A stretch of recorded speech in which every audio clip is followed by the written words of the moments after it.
Well, do what thou wilt shall be the whole of the law. Love is the law, love never will. Thank you. All right. As was said, I'm Brother Pablo or Frater Palamedes Ardentis. When you ask questions, feel free to refer to me as either.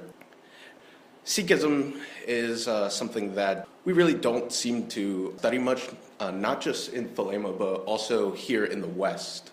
It seems almost like a distant, subcontinental religion, when in fact, it's the 9th largest religion in the world. The only things before it are Christianity at number 1, Islam at number 2, Hinduism at number 3, Buddhism at number 4, Taoism at number 5, Shintoism at number 6, Falun Gong as number 7, and folk religions at number 8.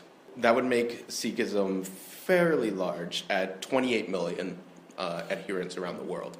It came over from the Punjab. Now, before I move over to an image of the Punjab, this is a gathering of Sikh soldiers within the Indian military. They are prized warriors around the world and have a great reputation for that exact same reason.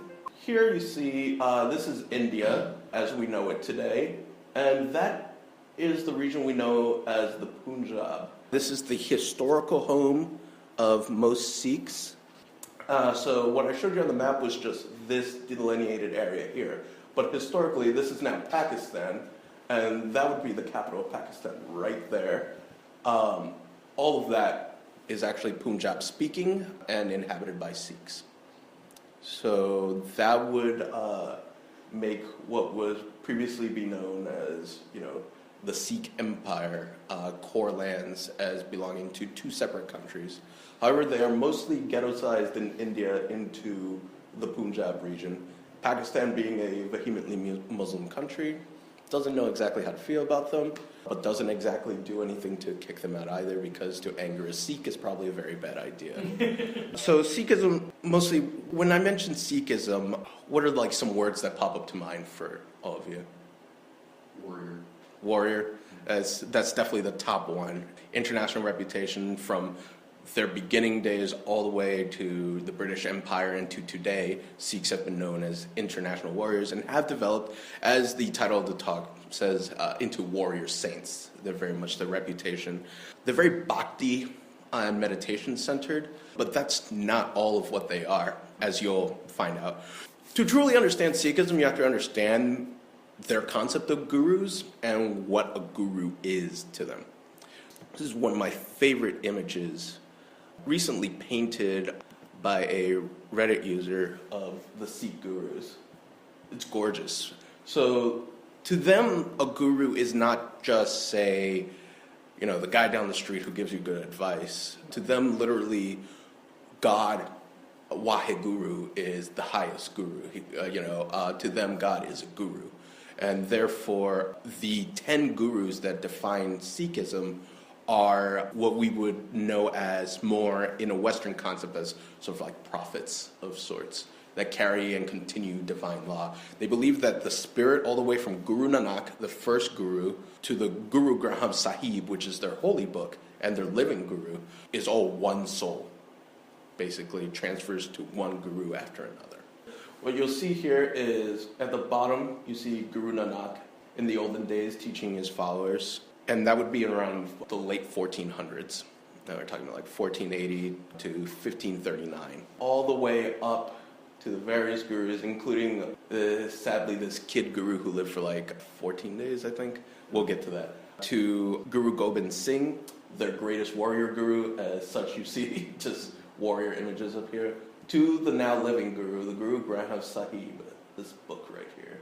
So while I give you a bit of an overview of their history, I'm going to pull up this image that actually has their names attached to their photos, so if you'd like to take notes, it's a bit easier for you that way.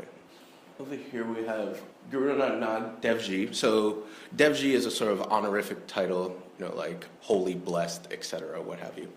So Guru Nanak, 1469 to 1539, his guruship is counted as beginning when he was born.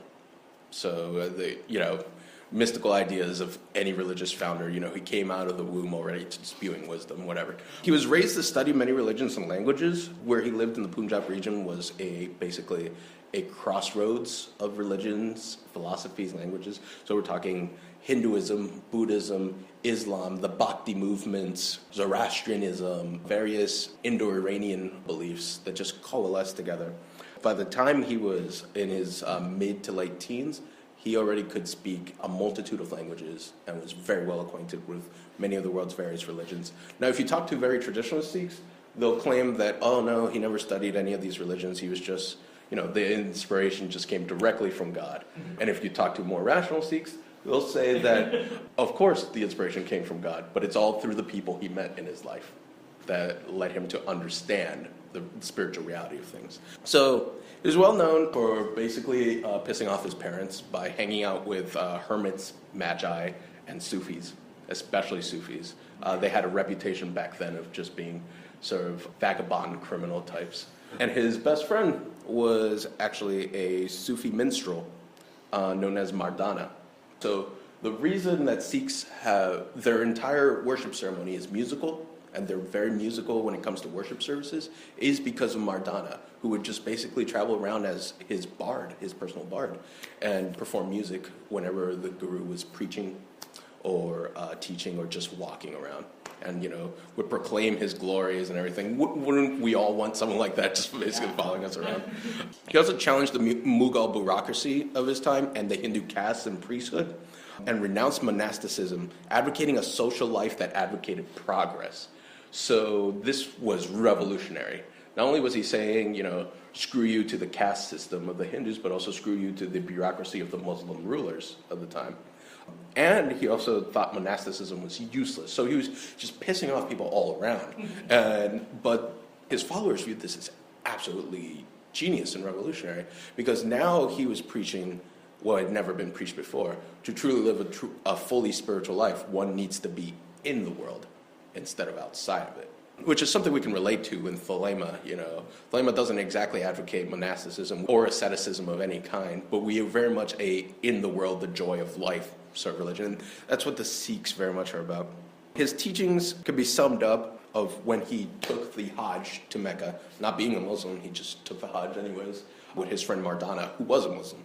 And he went over to Mecca, and there he was being asked by the Imams, which one is better? Which one is better? Is it Islam or Hinduism? Which one's better? And his answer became one of the core teachings of Sikhism, which is truth is high, but higher still is truthful living. And so the Imams, of course, like any stereotype story of like Buddha giving a lesson, the Imams were all enlightened at that moment. And we're just like, oh yes, oh wow. Together with Mardana, they traveled all around northern India and the pilgrimage to the Hajj and places in Iraq, Iran, what we would know them as today, and some parts of southern India, but not so much, and basically challenged religious orders everywhere they went, to debates, miracle making, what have you. Nanak was kind of a skeptic about everyone's miracle making, so he challenged them whenever he could. They created the traditions of Sangat and Langar, which we'll be discussing later on in the talk. And they collected many religious texts together. And then Guru Nanak, on his deathbed, chose Angad, one of his followers, as his successor. So Angad is this fellow right here. You'll find that only some gurus are terribly exciting, just like all popes are not terribly exciting, but some are.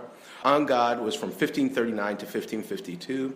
He was appointed by Nanak, and his main thing is that he created the Gurmukhi script. Gurmukhi is basically the religious language. It is mostly written, not spoken. They view written text of almost any kind as being sacred in some way or another. Gurmukhi is spelled Gurmukhi. After Angad was Guru Amar Das. Guru Amar Das created the Sikh marriage ceremony, which if you ever get the chance, look it up. It's kind of wild. And he was from 1552 to 1574. He also created the Manji Piri, sort of like a gender-divided belief missionary system of the Sikhs. Manji, I believe, being the men and Piri being the woman. And the concept of the saint soldier. was first developing under Amar Das. And then there's Guru Ram Das down here. Guru Ram Das was from 1574 to 1581, and he founded the Sikh holy city of Amritsar. Amritsar is where the most holy Sikh temple is at, which is the Golden Temple, the Harmandir Sahib. Look at that thing of beauty. The Sikh name? The city. Oh, Amritsar? Amritsar. Now, Sikhs have a very mystical concept about this city.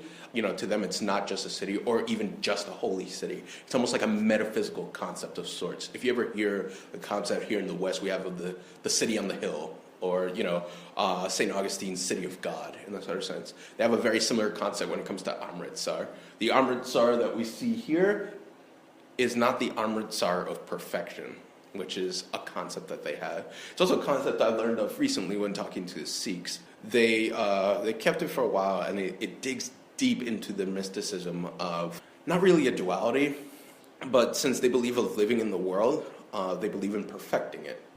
While they're here, might as well make the house look better. And so their belief of Amritsar is of, the ideal concept of what a city should be like, of what living amongst your neighbors should be like. After Ram Das was Guru Arjan from 1581 to 1606. He built the Harmandir Sahib, which is the Golden Temple I just showed you, compiled the Adi Granth, which is the beginning of the Guru Granth Sahib, the big holy book, founded 2 more cities, and became the first major martyr of the Sikhs. As such, he's hailed as the Shahidan de Sartaj, this mystical concept known as the crown of the martyrs. And the fact that this completely changed Sikhism. After him being executed for being Sikh, the whole warrior saint concept kicked up a notch, because they are not fond of martyrdom for martyrdom's sake. It's the main difference between, you see, with the Abrahamic faith, so to speak. One dies in the name of their God, that's fine. But for them, it's one dies in self-defense of their religion, taking like 40 other bastards with him. That's true martyrdom. After his death, they decided to just never let this happen again, and so they invoke the Shahidan de Sartaj, the crown of the martyrs, this guru, whenever they feel they must defend themselves or defend the weak and the helpless and what have you. Because basically what they did is they slaughtered an old man. So they don't want to see that happen to anyone ever again. After Guru Arjan, we have Guru Hargobind.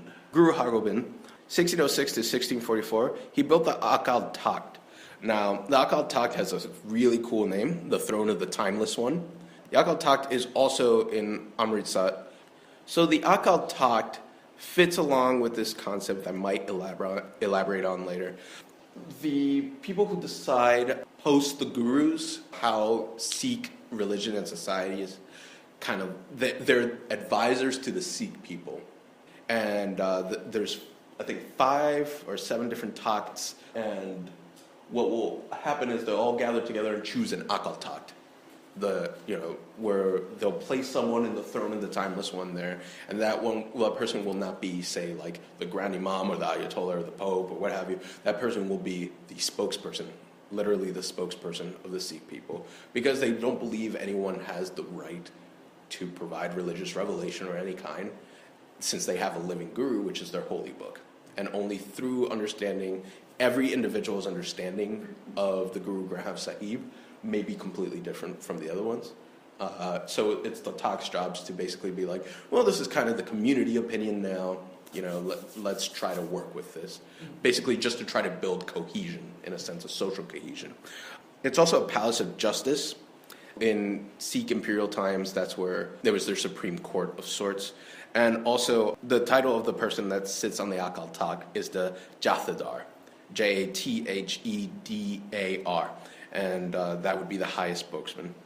So Hargobind also was what we would call the first true warrior guru. He established warrior saint training and culture heavily. After the death of Guru Arjan, they weren't going to take their chances anymore. No one was just going to die. He also founded some random city. Not particularly important, but I like mentioning that A lot of these guys just randomly founded cities. Then there's Guru Har Rai, mostly was known as a reformer and warrior. Nothing particularly exciting to say about him. He's kind of like passed over a lot in Sikh discussions. But he helped eliminate a lot of the hierarchical domination that just develops naturally in Sikh religion, or in religion in general.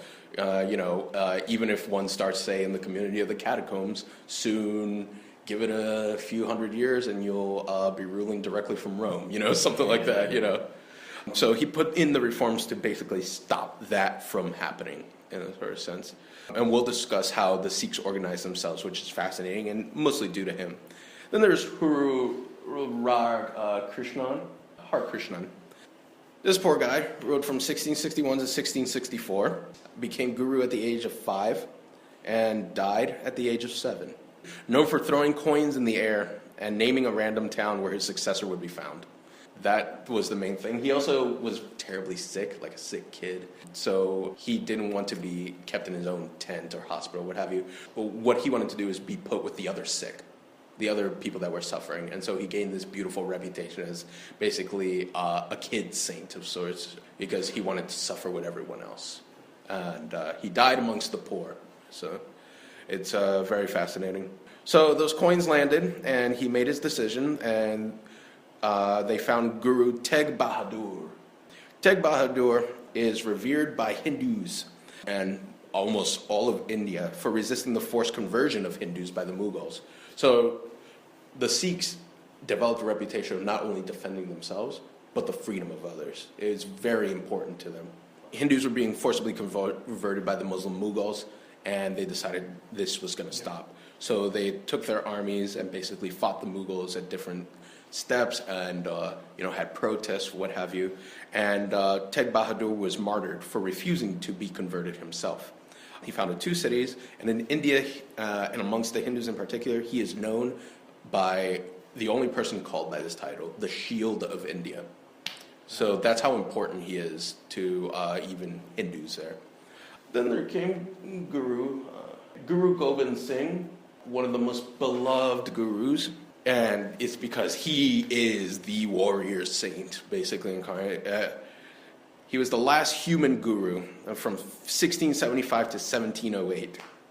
And he founded the Khalsa, which we will go into. It's the level of initiation which makes one more than a Sikh, so to speak. Finalized the scriptures, was a prolific writer, and was well known for his 14 wars of defense of righteousness. Now, this is a very Sikh concept. It's to oppose tyranny everywhere. It wasn't to conquer land. So Guru Gobind Singh would just, if someone from another province came to his seat, his throne, and complained about how they were being oppressed, or their village was destroyed, or what have you, boom, Guru Gobind Singh will go over there, kill the tyrants, remove their structure of government, and basically tell them, now it's up to you to establish your own systems. I'm leaving. And so it gave him a great reputation, even amongst his enemies, because he wasn't there to conquer land or make himself powerful. He was there to oppose tyranny in every place. Wars in defense of righteousness are what they're called. Very Sikh concept. And of course, 14 wars will get you 14 or more enemies, and he was assassinated after he outlived his chief rival, which is the Mughal Emperor Aurangzeb. Aurangzeb, on his deathbed, basically, I like to imagine it as him shaking his fist to the skies as he's lying on his deathbed of, I haven't killed this guru yet. And someone heard him, ordered an assassination. The assassination was successful. And after Guru Gobind Singh, we ended up getting the Guru Granth Sahib. Now, the Guru Granth Sahib is the main holy text of the Sikhs. Basically, as the spirit went down from Guru Nanak, basically all the gurus share one same soul, one same spirit. Guru Gobind Singh had decided during his reign that he was going to transfer his soul upon his death onto this book and to all copies of this book everywhere. And therefore, no longer would the Sikhs have a guru to impose upon them law, except what had already been written down. And so basically he did the ultimate, what I call the ultimate Zen concept. He killed the gurus. And, it was just like, here's your book, Here's your, interpret it as you will. Good luck. And much beloved for that. So the Guru Granth Sahib, the present Guru, has reigned since 1708 to the present. Who knows when that'll stop? And, you know, books just have a thing about being eternal.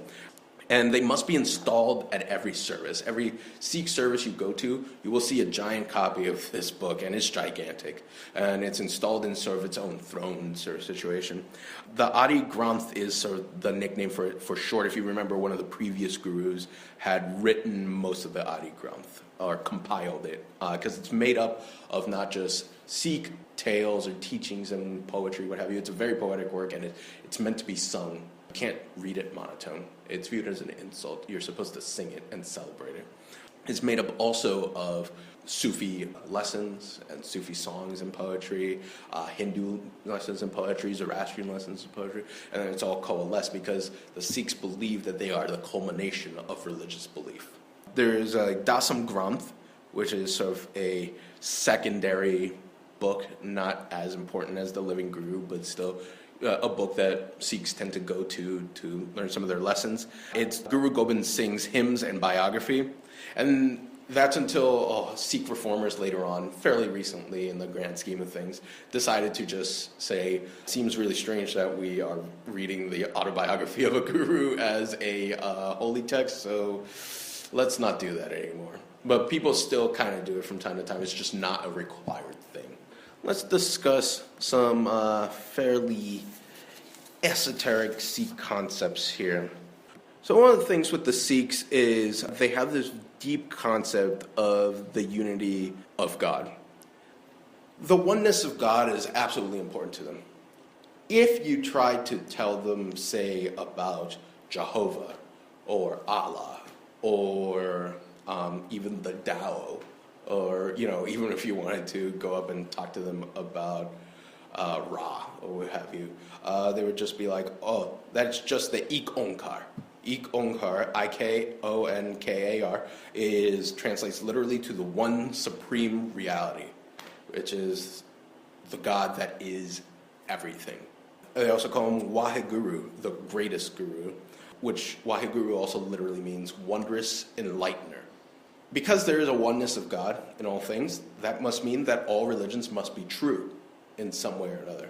Why would God reveal revelation onto his perfect creation if it wasn't in some minute sense true? The only thing that's stopping it from being completely true is our filters. You know, humans are the filter that change things up for them. And as such, Sikhs heavily believe we must learn from one another because of that. It's to get the full truth of the Ik Onkar. And by getting as much truth of the Ik Onkar as possible, you reach unity with the Waheguru. What this means is God is above all, disincarnate, and is truth, absolute truth. I was going to say truth may manifest, but the Sikhs don't even believe in manifestation of truth. Even the Guru Granth Sahib is just close to the truth. It's not the absolute truth. And they also believe that their concepts of free will versus determination are fascinating. They believe in the hukam, H-U-K-A-M. That's the divine order. And the divine order isn't exactly like the celestial kingdom of, say, Chinese folk religion or of, Abrahamic faiths, but is more along the lines of, think of it like the tree of life. There is an order to all things in the sense of Kabbalah in that sense. However, for anyone to claim that hukam means that your destiny is already chosen for you, they view that as heretical to an extreme degree. We are all imbued with reason and therefore are imbued with free will, and each of us have the ability to shape our own destinies completely. The Ik Onkar doesn't care about shaping your destiny. It is completely up to you. And as such, I view that as pretty beautiful. That's great. The Dharmsal, which literally means a place to practice righteousness, is everything. They don't have a specific place that they view as their place to be righteous. You must be righteous in all places. I was watching a YouTube video just last week of a a Sikh talking about his explanation of Dharmsal and how he thinks that when we venture off into space, as he called it, when we get pretty Star Trek about things, he said we must think of ourselves as having Dharmsal with any conscious being in the universe, from here to the stars of Sirius. It is all Dharmsal. And so, as such, they believe Dharmsal is just imbued in reality, in the universe itself. Everything, as such, since everything is a place to practice righteousness, everything is divine to them. How do you spell Dharmsal? Dharmsal is Dharmsal. What it means to practice righteousness in Dharmsal is to be active in the world. To not be active in life, in the world, and enjoy life itself is viewed as giving in to decay, to disorder, to the horrors of the world, to ignorance, what have you. Because dispassionate action, in the sense of not caring, is viewed as just, I guess, the closest concept to evil they have. As such, being active in the world also means fighting and believing in universal equality. They strongly believe that all the genders are completely equal. All people are completely equal, especially before the Ik Ankar and in the Dharmsal. One of my favorite things that a Sikh told me when I was at the Parliament of the World's Religions was when it was brought up, why is it that all these subcontinental Indian religions have statements against homosexuality in some way or another, but not the Sikhs? And this great bearded Sikh man wearing his kirpan and everything looked pretty frightening. He simply said, it's because our gurus made the wonderful mistake to forget to include anything about it. And so they are very pro-LGBT, and they're fighting, especially in the West. You'll find not every Sikh everywhere is the same. Sadly, there are still Sikhs in India that are a little bit conservative about things because of the traditionalist Hindus that surround them, or the Muslims and what have you. And as such, still view LGBT rights with a little bit of skepticism. But for the most part, you will find Sikhs worldwide who would be willing to, take the sword into their heart to defend LGBT rights and stuff like that. And women's rights in particular. They're viewed as completely equal, and equal in all forms of legality and religious practice as well. So as such, with everything I just said, and to reiterate, they are completely against monastic and ascetic living. They view you're wasting your time. You really want to contemplate God? Talk to your neighbor. They view you being in a cave in a mountain or in a monastery as being selfish in a sort of sense. Even if you do achieve a sort of unity with God, it's just you, What good is that to the world, is what they view it. So they have this concept of Agwan, which is AWAGAUN, life, death, and rebirth, all based on your deeds and karma. In order to get liberation from this cycle, they're very much, this is a very Indian subcontinental thing of breaking the wheel. You must be Gursikh, which means guru-oriented, instead of Manmukh, which is self-oriented, to get the highest level of spiritual liberation, mukti, and become Yiwan Mukta, which is fully liberated. How does one, become Gursikh or Manmukh? If you're leaning towards Manmukh, it's very likely you have given in to what they call the 5 thieves. This is lust, rage, greed, attachment, and ego-based conceit. If you're becoming Gursikh, it's very likely you've given into the 5 virtues, which is truth, compassion, contentment, humility, and love. Most importantly is the last one. How do you meditate on these things? Well, there is Ardas, which is their prayer. Ardas can be done in private or in public. It's very much a concept of, contemplating the Guru mind, contemplating the Waheguru, contemplating the Guru Granth Sahib and studying it. It's a sort of contemplative meditation through your everyday life, not forgetting the teachings of the Guru, and constantly thinking and working over them and seeing how you can apply them further to raise your Gursikh level, your power level of sorts, to break out of this cycle. The 3 pillars within Sikhism are known as the Kirakaro, Kirat-Karo. That's the first pillar. Now what that is honest living without exploitation or fraud.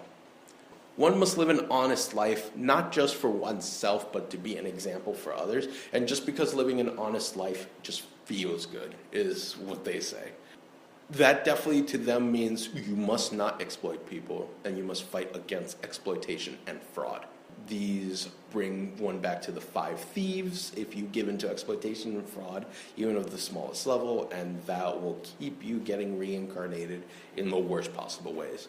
The second pillar is Van Chakao, VAND-CHHAKO, and that's called sharing the fruits, communal sharing in the sort of sense. Scholars within socialism have called the Sikhs proto-socialist, proto-communist in a lot of ways. Believe that if you are a rich man, and they're totally fine with you accumulating as much wealth as you want, but you must give back in a sense. You must share your wealth. You can live in your palaces and what have you, but if you open the window to your palace and you see people starving and do nothing about it, then you must do something about it. Or you either suffer as you continue to be reincarnated, or we talked about 14 wars of righteousness, the Sikhs will take actions into their own hands. And then there's the Sewa, S-E-W-A, voluntary service, which is the sort of idea of, no one can force you to do anything in Sikhism. You must want to. And so that voluntary service is you going out of your own accord and, helping out in a langar, or, building a house, or, helping elevate people from their status of poverty, or defending others, going to protests, what have you. To constantly keep these 3 pillars in mind and build oneself up, the sort of glue that holds these pillars together in one's own soul is known as the Nam Japo, N-A-M-J-A-P-O, or the Simran, S-I-M-R-A-N, which is meditation on the Guru's words, like I was talking about when it came to prayer. Constant meditation. It's not just stopping, crossing your legs, and thinking about it, but more as if you go throughout stuff during the day. So let's say if I were a Sikh, me giving this presentation, it must constantly be in the back of my mind the words of the Guru, and thinking about the Guru and how to become more Guru Sikh. So it's in that sort of sense, that sort of living meditation. Because it's easy for someone to just think about the words of the Guru if they have nothing else going on in their lives. The true challenge is living. So let's talk about Sikh organization. So how do Sikhs organize themselves? So a Gurdwara is it's one of their main buildings. This is the one in Ontario. It's gorgeous. It's gigantic. They may not all look like that. They may just even be in someone's house. This is the one that I've gone to in Austin. See all those nice Sikhs over there? And they have their Sikh flag right here. It's a triangle flag, very beautiful. So let's talk a little bit about the organization. So they have this concept of the Sangat, which is the communal worship, where they all gather together and they worship together by basically mostly singing the Guru Granth Sahib. Now, if they can't have the Guru Granth Sahib there, they must have the words of the Guru Granth Sahib present. Hence, this nice little laptop. This was at the Parliaments of the World's Religions when I was in Salt Lake City when they had it. And these are Sikhs preparing for Langar, which is them preparing to prepare Langar. It's a spiritual belief for them. So here they are, singing and meditating and chanting together. This would be basically an image of a Sangat. I've already shown you a Gurdwara, which they also call a Dharamsala, which is basically just means place of worship. Each Gurdwara is autonomous.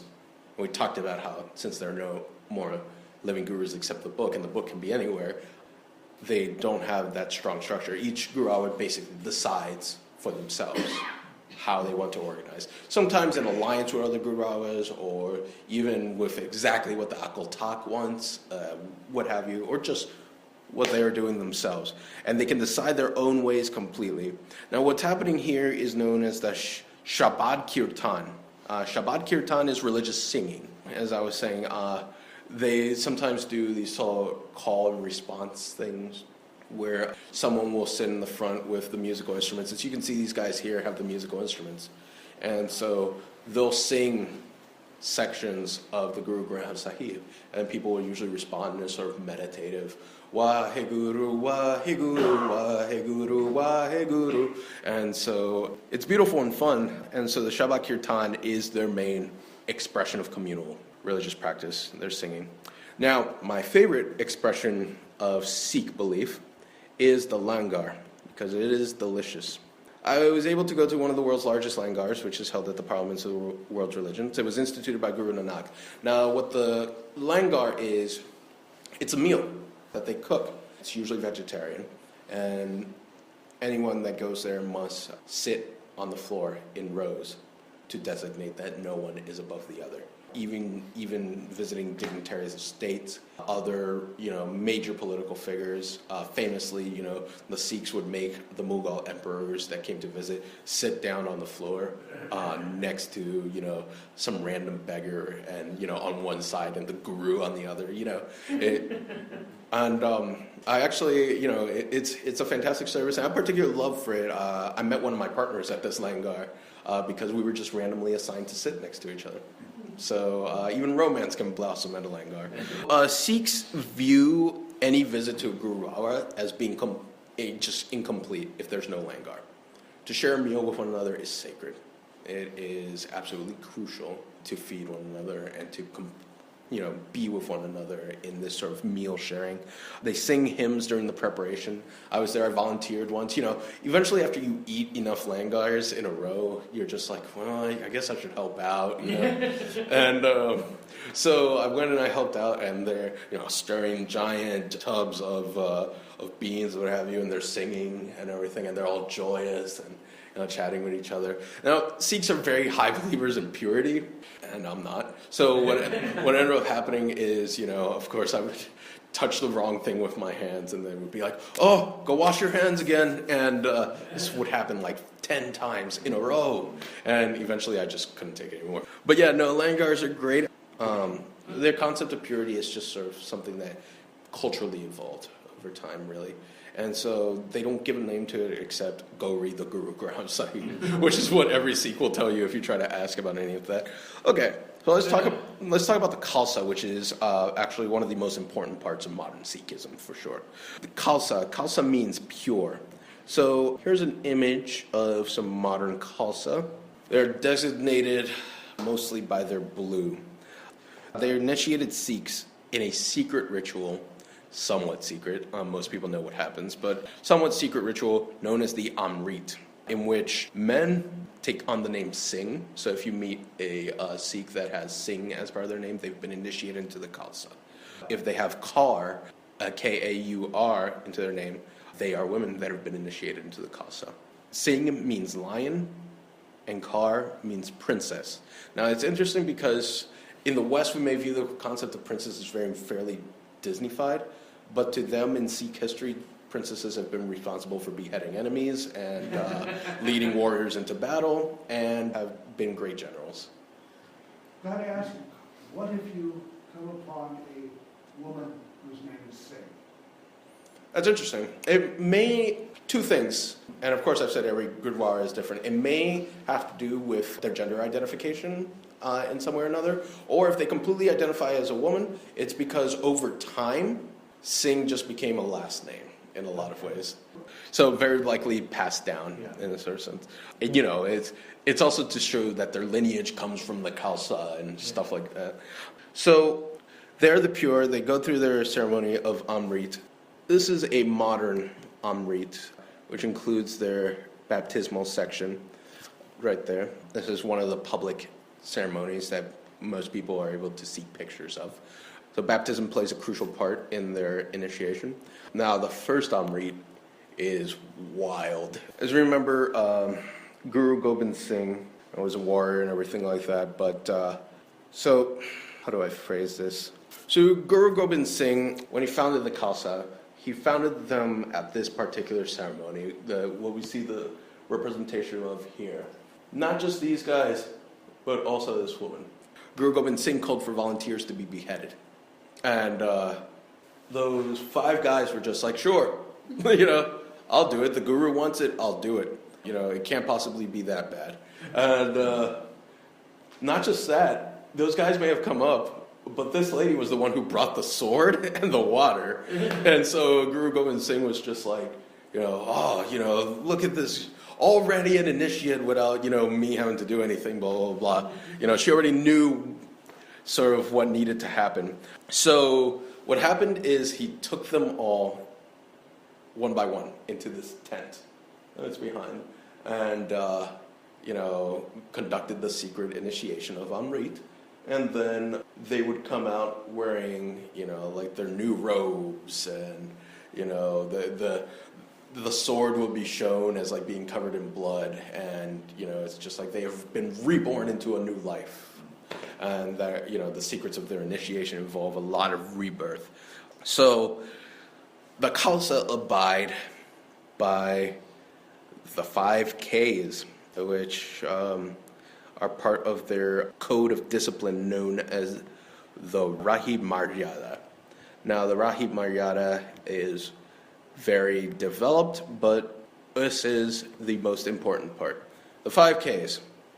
Despite what it says, not all Sikh men wear these 5 things, because this is only for the Khalsa. Turbans are viewed as a heavy sign of honor, but that's not the only thing. And as I've mentioned, initiation is not actually expected of all Sikhs. It's not required, and it's not expected, but it's kind of, people are nudged to become Khalsa. You know, mostly because there's been, ever since the Khalsa has been established, it's changed Sikhism forever. Now there's like a dual layer. They aren't exactly like leaders of the whole Sikh community, blah, blah, blah, blah, but because they dedicated themselves to Sikhism at such a level to become Khalsa, they are viewed with a deference of respect, sort of deal. So the Khalsa are required to wear or have these 5 Ks all the time. And keep in mind, the Kesh, they do not cut their hair or their beard. The Kirpan, they wear a sword at all times, even if it's a small dagger, to defend the faith, the poor, and the helpless. The Kashera, baggy shorts that Sikhs used to wear into battle, basically magic underwear in some ways. Now, the Kashera are to remind them of their own purity, to not let their loins bubble, so to speak. It's also because they would just rush into battle wearing these Kasheras, and it's also easier, you know, if you have a breezier time down there to engage with the enemy. They wear the Kara, which is a steel wristband. It reminds Sikhs of the one God without beginning or end, like the Ouroboros in a sort of sense. The Kanga is a comb that they use to keep their hair in place. Sikhs, because of purity, believe heavily in hygiene, and the Kanga is a crucial part of that. They must not keep their hair, you know, all tangled up and messed up. They'll probably view my hair as, you know, being too tangled, because it must be constantly picked at and taken care of, and etc. And as you see here, the 5 Ks don't mention the turban. The turban is something that is not required of the Khalsa, but is something that is expected of the Khalsa. And so it's also because the turban, as it says down here, keeps their hair nice and tidy, and also to resemble Guru Gobind Singh, because all the Khalsa are basically continuing in that tradition of the final human guru. Not to say that every Sikh approves of the Khalsa, mind you. There's a lot of discussion as to how they should feel about the Khalsa and what the Khalsa's place is in Sikh society. The Khalsa also has this grand moot of sorts where they meet in India, sometimes other parts of the world, mostly in India, and they decide who the Akal Taks, like the Taks are, and other things about the Sikh community, because as the initiated ones, they have that sort of level of respect. So, you know, hundreds of thousands of them gathered together from all different parts of the world and basically just theologically argue with each other for a weekend or so. There are 3 different kinds of Sikhs, according to the Sikhs, and it all depends on your hair. So there's the Sarajari, which is the natural way. These are the Khalsa would be required to be Sarajari. They don't cut their hair or their beard or any other hair on their body. The Kedshari are the unshorn. This is further that these are people that have never cut their hair or would not even cut it for medical reasons. And that's up to them. You're not required to do that far, you know. And it kind of pushes a little bit on the, you know, some Kitshari may be Khalsa, but not all Khalsa are Kitshari. And then there's the Mona, the shaven. Technically, even though I have like a full head of hair and a beard, they would view me as Mona because I do trim. And there's no disrespect towards that. It just means it's very likely you're not a Khalsa, but you know, you're still Sikh. You know, it's just you choose to do that. Remember the importance of free will. The Jathithars or the five Taks, as I mentioned earlier, they are appointed by the Sarbak Khalsa, this Grand Moot. I want to mention the current chief one, who is, I have a picture of him here because he purposely doesn't have many pictures of himself, because he's kind of a Robin Hood figure to the Sikhs. He famously escaped from an Indian jail by digging out a tunnel with his own hands, and has been responsible for what the Indian government would call multiple murders, but he would consider as defense of his community or the poor, etc. And, you know, it should say something that most of those guys have been policemen. So, see, that should tell you a lot about the Sikhs if the chief Jathithar is, you know, like, willing to go to jail for his beliefs. So let's talk about the bigger sects of Sikhism. Like I said, Sikhism is not universal, and as such, multiple sects. So there's the Namdari Sikhs. They still have a line of living gurus and don't think that the 10th guru died, but lived a little bit longer, a little bit being 140 plus years, and named the successor. They think one of their gurus, Ram Singh, is still alive somewhere in the middle of Burma, which we know as Myanmar as well, and will come one day to lead them. They're very strict, and they're known as freedom fighters because, well, Sikhs. Then there is the Nirankari Sikhs. They also have a line of living gurus. They're very reduced and reformist. They lack any sort of ornamental ritual, really.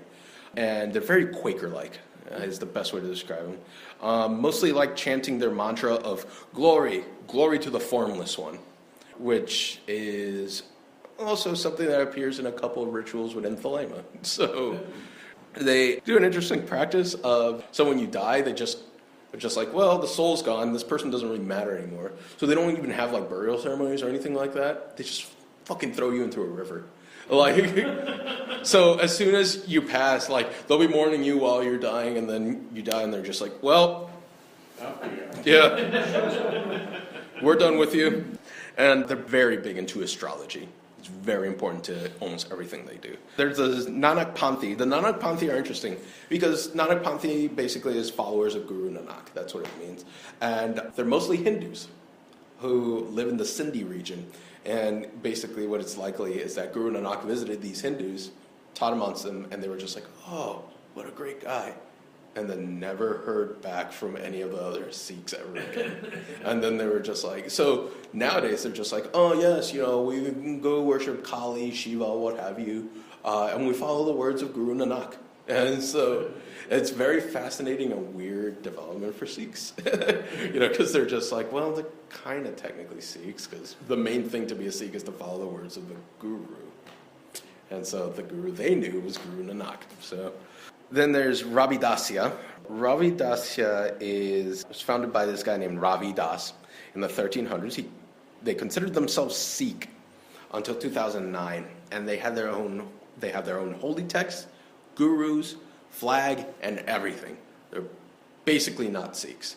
And as such, they're all about destroying duality in their minds, finding the unity of, you know, the Waheguru in a lot of ways. What happened to the Ravidasyans is one of their gurus was actually murdered by Sikh radicals. And as soon as that guy was murdered, they decided they were no longer Sikhs. The Ravidasyans were basically like, well, it seems the Sikhs don't really want us around, so we're no longer Sikhs anymore, we're Ravidasyans. So there's the Udasi. Now the Udasi are going to sound interesting after everything I've told you about how Sikhs approach the practice. They're an ascetic monk order founded by Sri Chand, Guru Nanak's son. They're syncretic Hindu-Sikh mix who used to be actually the key philosophers of Sikhism in a weird sort of cognitive dissonance sort of way of, who do we trust with engaging in our philosophies? Oh, let's go to the ascetic monks. And they were the shrine custodians until the Khalsa really came into power and expelled them from the Khalsa dominion, which was, basically the Sikh empire at that time. They worship the 5 main Hindu deities. The Nirmalas are a similar ascetic monk order, and they date back to Guru Nanak, but have a closer relationship with the Khalsa, probably for political reasons, and are less syncretic, also probably for political reasons. Basically, they hedged their bets. The Nihang, my favorite. If I were a Sikh, I would be a Nihang. They are also the most badass looking. It gets even more incredible. Okay, so the Nihang are a warrior order from the times of Guru Gobind. They're known as the Akali, which means the immortals, and they were guerrilla irregulars during the Sikh wars, and basically known for being total martial badasses. If you ran into a Nihang, it was expected that 20 people would die. They are the special forces, Green Berets, Delta Force of Sikhism. They practice their own secret martial arts and have a mastery of a wide variety of weapons. In contrary to purity traditions, they eat anything. They don't care about purity traditions in that sense. They drink. Sikhs don't drink alcohol, except the Nihangs. And they do cannabis, or what is known there as bhang. And in a liquid Eden form, and are generally fairly rebellious types. After discussing on how the Khalsa has been trying to purify Sikh society, why haven't they done anything to these guys? Because of everything I've just said about these guys. Plus, they're sort of the Merlin types, wizards in the forest sort of types who are just you don't want to, really mess with those wise men in the forest. So they kind of leave them to their own devices. So one thing also is the turban is metal reinforced. So if you tried shooting at that turban, it would just bounce off. And that is because in battle, especially when it came to the British or other Indian forces that had weaponry that was able to shoot projectiles, they would just turn their turbans forward while running. And therefore, the bullets and arrows would just come to their turban and do absolutely nothing. Hence how they also got their title of the Immortals, because it seemed like nothing could hurt them. There's the, and up next, I'll keep this guy out because he's just great. There's the Arkhan Kirtani Jatha. Now, they're Guru Granth Sahib literalists. You know how they're King James Version literalists in Christianity and everything like that? These are Guru Granth Sahib literalists. They have their own code, and they're fundamentalist purists who don't believe in interpretations. If it says it, that's exactly how it is. No reason to interpret it. The end. It's literal word of the Guru. Bye. And so I don't need to explore more about them. There's the Rahat Swami movement. Now, some folks may know the Rahat Swamis. They originally started as a Sikh movement and are still heavily Sikh in a lot of ways. They're also known as Sant Mat, the path of the saints. Were founded in 1861. They have living guru types. They do not put scriptures as worthy of veneration or worship, the Guru Granth Sahib. They do not advocate any religion, including Sikhism, and are all about God realization and liberation during the Kali Yuga, which they believe we're in the Kali Yuga now. Time to get the hell out, And Radhaswami Sant Mat has been fairly popular in the West in mystical Eastern circles.